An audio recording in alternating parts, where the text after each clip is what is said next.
Alright, we've got 1 week to go until we have to head back to Michigan, just over 1 week. Nate's working on redoing the wiring. 80-90% of the way there, Nate? Sure. He says sure, it's something like that. We've got a new AC unit in, that's the evaporator, fan, and heater. The condenser and compressor go under the hood.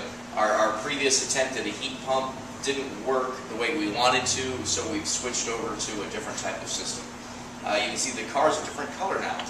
We finished most of the body work, and Jed, who's holding the camera, did the primer and paint job on the car. It was just painted yesterday. I don't know how much I should be touching it quite yet.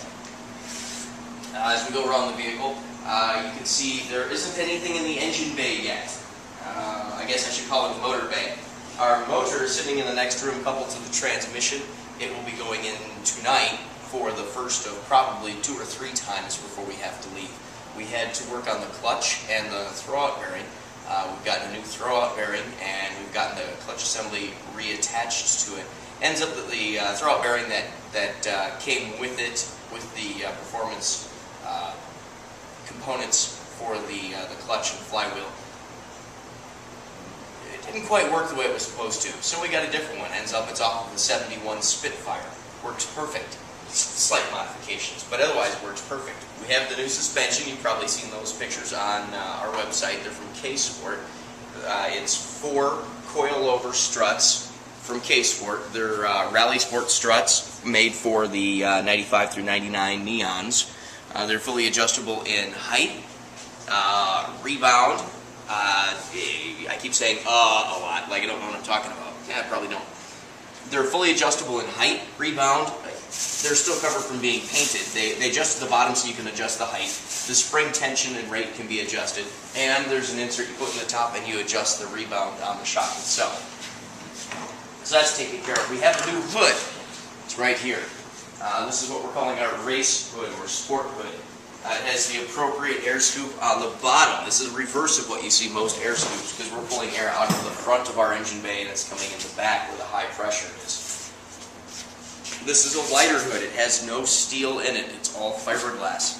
It's a little rougher than we'd like, but it is our first attempt at a body panel using some peel ply techniques that some of the guys taught us while we were at Shakedown. We've got it cut out with the hood pins and the washers.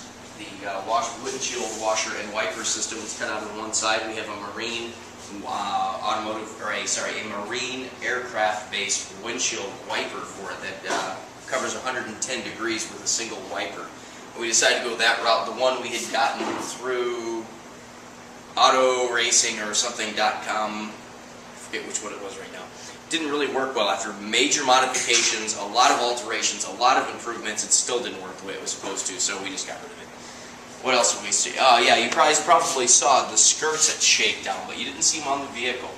We didn't have them cleaned down or attached yet. We had to come up with some way that would pull them up and back when they're attached. And we came up, it took us a day, but we figured out these little tabbies that are underneath here. One's welded to the car, and the other one is fiberglass and screwed into the skirt itself. And then there's a single number 8 screw that goes up, and it's at an angle, so it pulls the skirt up and back into position.